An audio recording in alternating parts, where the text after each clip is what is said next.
Hello friends, and welcome back to Vlogmas. I love saying that. I love being able to say welcome to Vlogmas. It feels really great. As you can tell by the title, I'm finally doing another reading related video. I have been wanting to make another book related vlog or video for some time now, but the truth is over the past 4 months, I want to say, I have been in the biggest reading slump I've been in for a while, to the point where I don't think I'm gonna reach my Goodreads reading goal this year, which is another topic, and I'm kind of disappointed to admit that, but at the same time, I just haven't been like able to read or get back into reading. It feels like, you know that feeling when you're reading and you can tell you're reading, like you're aware of the fact that you are just looking at words on a page?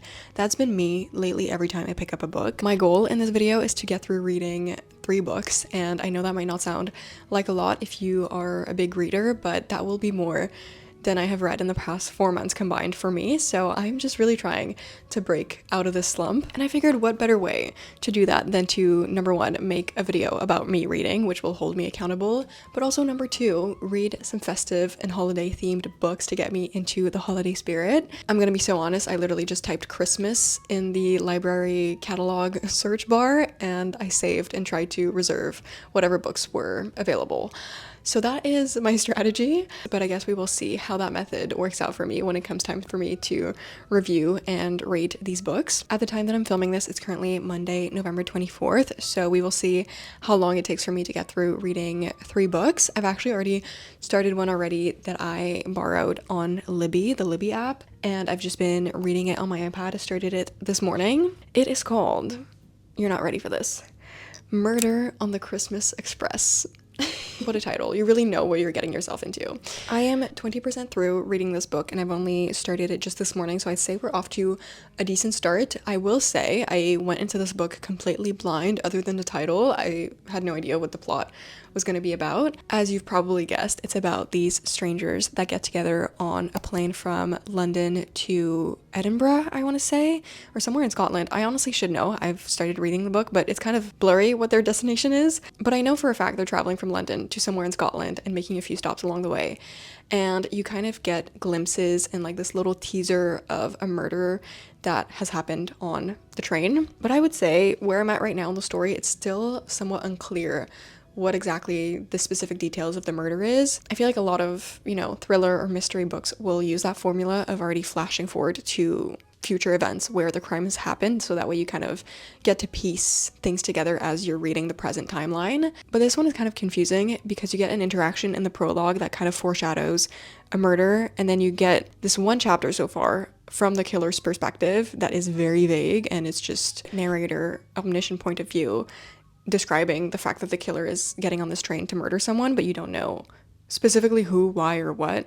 Anyways, I feel like I'm giving you a very confusing summary of where I'm at in the book, and that's because I am a little bit confused, to be honest, about what's happening. Also, I feel like this light is maybe a little bit intense. Let me dim it. I'm only on chapter 9, but I already have a few thoughts and opinions formed on the story and the plot so far, but I want to wait a little bit longer and wait until I'm further in the story to confirm those and share them with you. Christmas on the Murder Express is...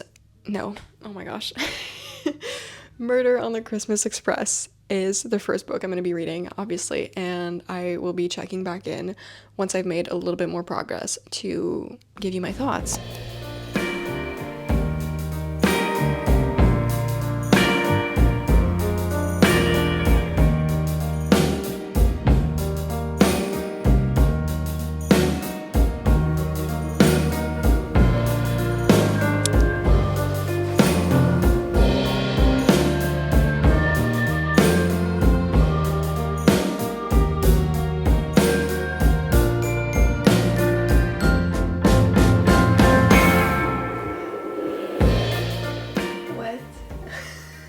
I was not expecting this. This is good.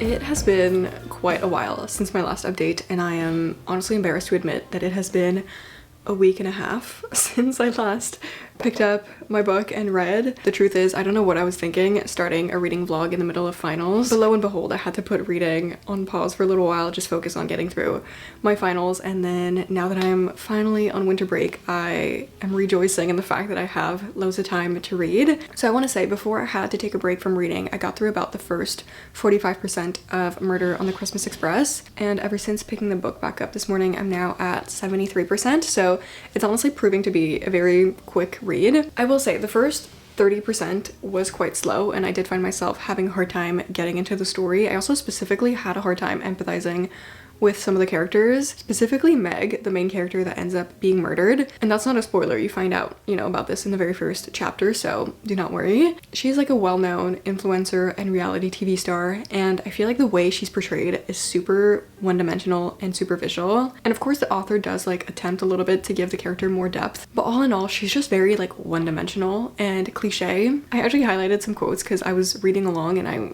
just like rolled my eyes at these sentences. This is in chapter 5 when like her and her boyfriend enter the train, and to describe her entrance, it says she had little spatial awareness at the best of times, but when carrying fancy shopping bags, she had no chance. I mean, like, I don't know. I just read that and I was like, okay, this is a little bit reductive. This is about her getting ready to start a live stream, and whenever she does a live, she has to promote these products. So she's like getting ready, and it says she had to be Insta ready, gram fabulous, TikTok-tastic, and every other ridiculous PR phrase that had been thrown her way. Like, I get that this is kind of, poking fun and making a jab at the fact that like even the character herself realizes how superficial her career is. I don't know if it's just me and the books I've been reading or maybe like the movies I've been watching, but I feel like I see this stereotypical cliche of the influencer girlfriend showing up more and more, and especially in thrillers, I feel like it's easy to reduce that character to like a helpless, innocent victim, and I'm just like not falling for that. I don't know, I was just like a little bit disappointed, and I had a hard time empathizing with her because the character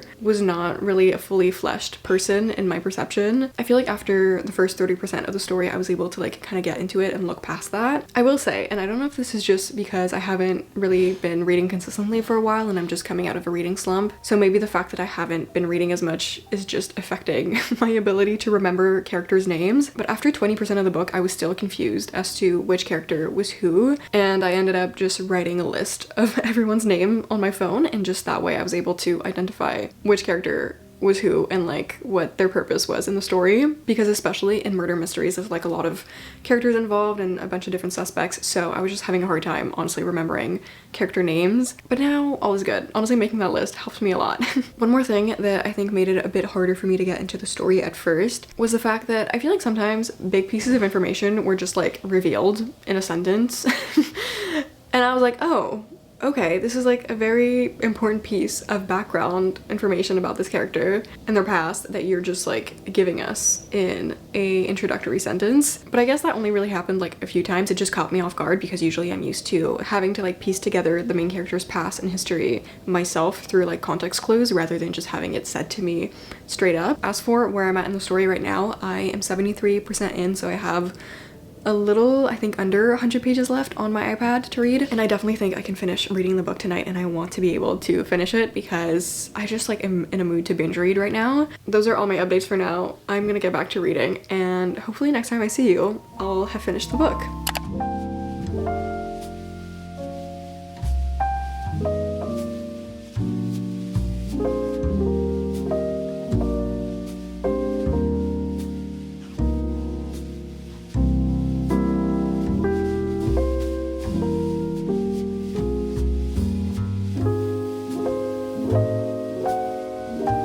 Hi friends, I am back with another reading update because I actually ended up finishing Murder on the Christmas Express and have since started another book. But first, of course, my full thoughts and review. To be honest, I finished reading Murder on the Christmas Express on Sunday night. It is now Tuesday, and I feel like I already forgot a lot of what happened in the book.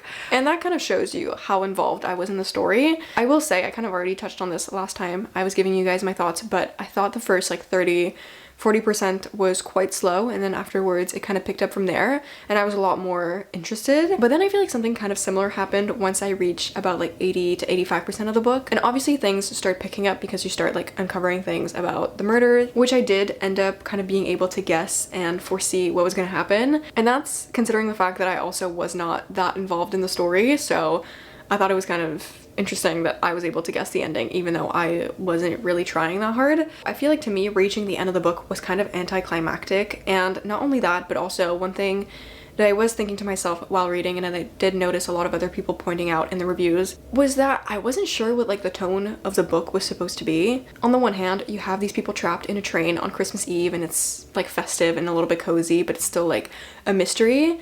But then there's also these mentions of very triggering, sensitive things that are obviously a lot more serious, and I felt like sometimes I wasn't sure where we were in between those two very different tones. And then obviously it's like Christmas at the same time, so it's like supposed to be festive, but then all these very dark things are being talked about. So it was a little bit tricky to like know how to feel as a reader sometimes, and I think that kind of contributed to the fact that I wasn't always able to connect with the story or with the characters. That being said, like it wasn't terrible. I don't think I would necessarily recommend it, but I also don't think I would discourage you from reading it if you pick the book up. I would just say like go into it maybe taking my review into consideration and just know a little bit about what you're getting yourself into, because I think I went into it unsure. I didn't know if it was going to be like a cozy fun mystery or if it was going to be like more of a thriller, and even now having read it, I feel like I'm still a little bit unsure. I think the fact that it was also very much echoing to Agatha Christie, I was like kind of expecting that more, but then it wasn't that, because obviously who can write Agatha Christie but Agatha Christie. And the ending, it didn't leave me necessarily unsatisfied, but I just wasn't blown away as much as I've been by other mystery books or thrillers. So all this to say, I ended up rating the book 3.25 stars. First book officially done. I will say I was feeling pretty proud of myself after finishing that book, because this is the first book I finished in months. And if it weren't for this video, I might have quit after the first 30%, but I'm glad I pushed through and finished it. And I did end up starting another one since then, and that is Let It Snow. As it states on the cover here, these are 3 different holiday romances, and I wanted to pick this up because I saw that it was actually turned into a movie that I do remember seeing whenever that came out. I think it was like maybe 2 years ago, maybe more. Honestly, my concept of time is kind of non-existent, but I remember seeing the movie and I didn't know it was based off a book, and I kind of forgot most of the plot of the movie other than like a few details, and I thought once I finished reading this I could also have a movie night and rewatch the film. I'm currently on chapter 8, so I'm 73 pages into the first story called The Jubilee Express. Basically in this first story we're following our main character Jubilee. Yes, her name is Jubilee, who's just having like pretty much the worst Christmas Eve you could ever have when her train gets stuck in the snowstorm and she decides to venture out and still try to make the most out of her Christmas Eve. This is like the second book in a row that I read about a train getting stuck in a storm, but so far this has been the perfect cozy holiday read. I will probably be binge reading this because it's finally winter break and I can do that. So here we go, book number 2, Let It Snow.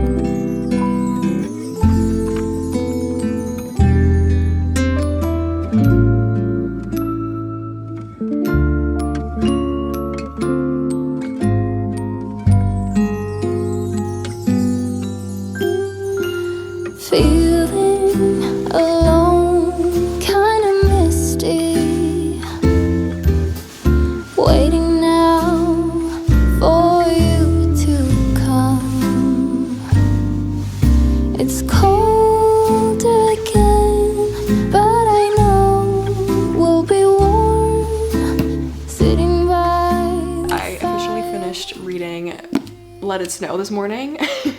And I don't know what it is about this book. Maybe it's the fact that it's 3 different stories or just the overall pacing of it, but I feel like it was so easy for me to get into, and every time I picked it up, it felt like I was flying through the pages. Like, next thing I knew, I'd read 100 pages in one sitting, which was a great confidence boost, especially because I've been in a reading slump. And as I think I mentioned when I was introducing this book, it is a series of 3 interconnected stories that take place in the town of Gracetown. And it's Christmas Eve. There's a big storm that comes and kind of shuts everyone indoors. All of the streets are covered in snow, making it really impossible for people to get outside. And yet we're following these 3 different stories where the characters have to brave the storm and have to venture out.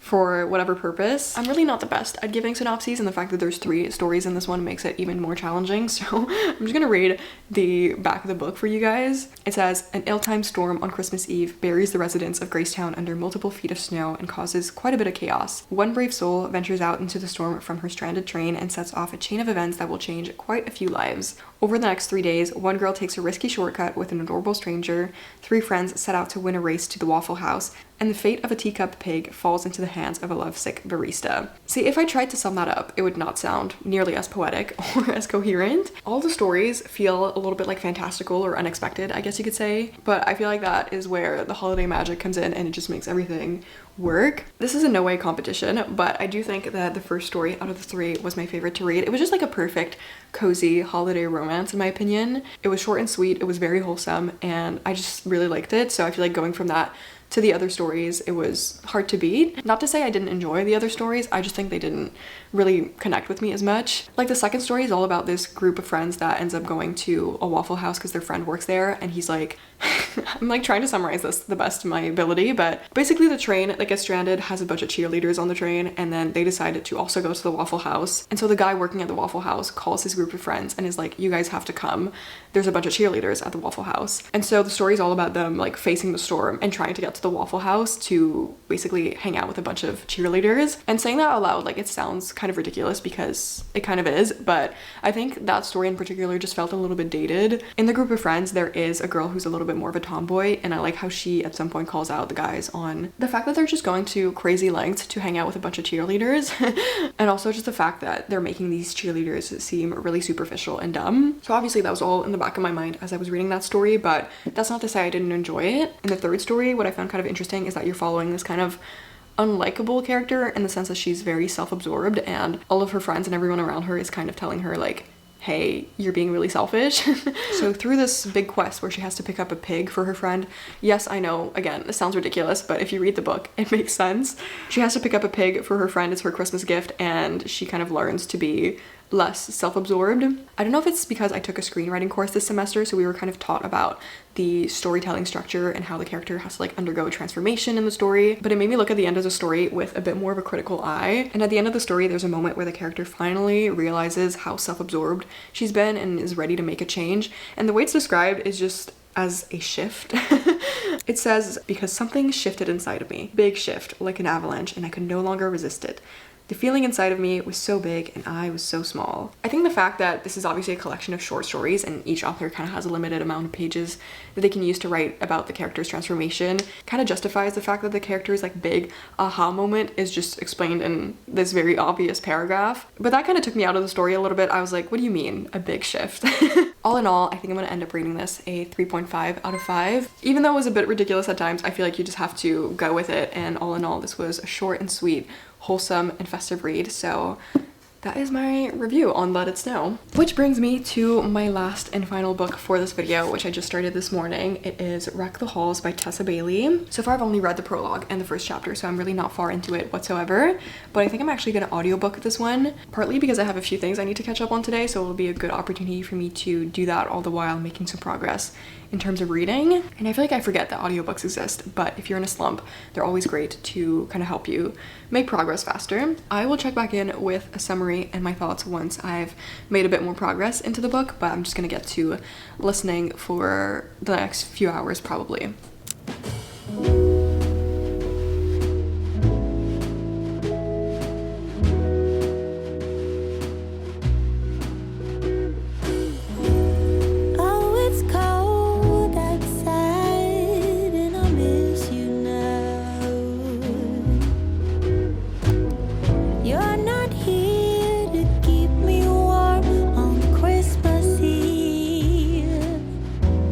So, as it turns out, I ended up DNFing Wreck the Halls. I got through about 30% of the audiobook, and as I was listening, I just quickly realized it was not the book for me, which could have easily been avoided had I just looked up the story, but I decided to go into it blind, and now I'm facing the consequences of that. I did end up starting another book, but before that, I'll tell you why Wreck the Halls just wasn't for me. Our main two characters, Beat and Melody, are both children of former rock stars, and all their lives they've kind of lived in the shadow of their moms, and they've always grown up being asked by the press and the media whether or not they think one day their moms will be able to put their differences aside and get the band back together. The book opens with Melody and Beat's first meeting and their first encounter that's really stuck with them throughout their lives. But over the years, even though that first interaction made a really strong impression on both of them, they just kind of lost contact and never really got back together. But now years later, you are following the characters all grown up, and at a time where our main male character Beat is actually considering reuniting both of their moms to get the band back together. So that's pretty much the setup and the premise for the story, and on top of that, their attempt at reuniting both their moms and getting the band back together is part of this big reality TV show or like live stream. And one thing I did not know about the story is that it kind of follows the insta love at first sight kind of trope, which in romance books I just have a hard time really buying into. Some of the reviews are describing it as a second chance romance, but to me it can't really be a second chance romance if they only met once. Like, granted, maybe that first encounter and that first meeting left a really strong impression, but that wasn't a romance. Like, that was just them meeting. And now years later, like, you're calling that a second chance.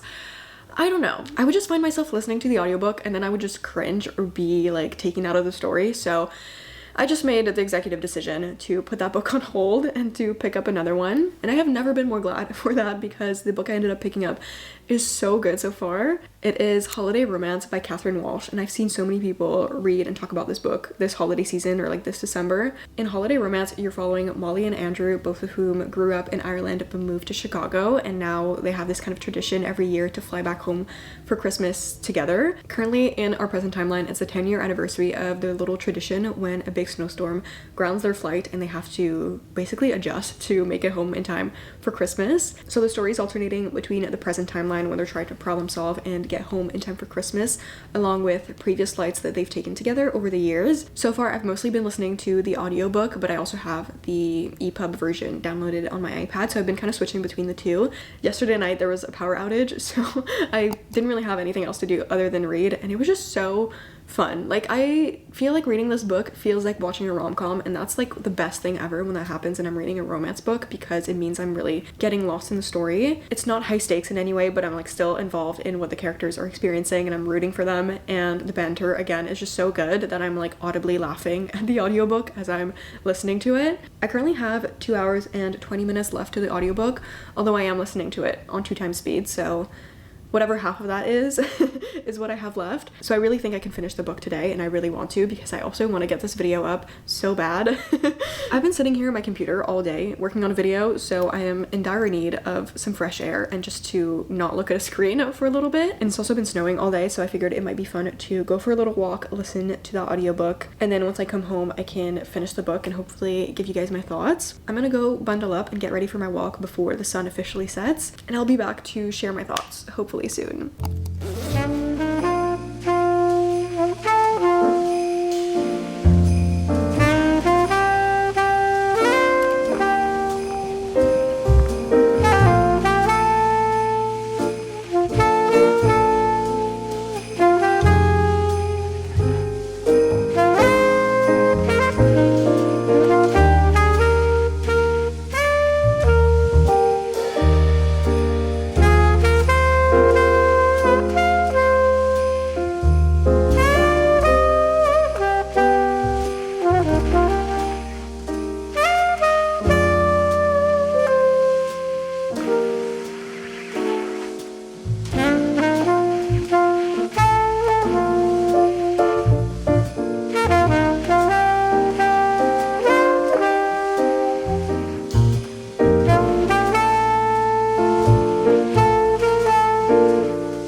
Holiday Romance like 2 minutes ago, but I love that book so much, and I'm so glad I'm ending this video with that book, because I think I'm gonna rate it 4.5 out of 5. I really liked it. The dialogue and the banter was really good. I loved both characters so much, and I also loved how the story evolved. Like, we were always moving and there was always something happening. Obviously the romance plays a big role in the story and it's a big part of the plot that you're following, but besides that the characters are still fully fleshed out without their love story being like the only thing of substance happening in their lives, if that makes sense. And it feels so good ending the year and ending this video with a high rating. I mean, hopefully I can read another book before New Year's. I've just made my peace that there's no way I can reach my Goodreads reading goal, which was 40 books.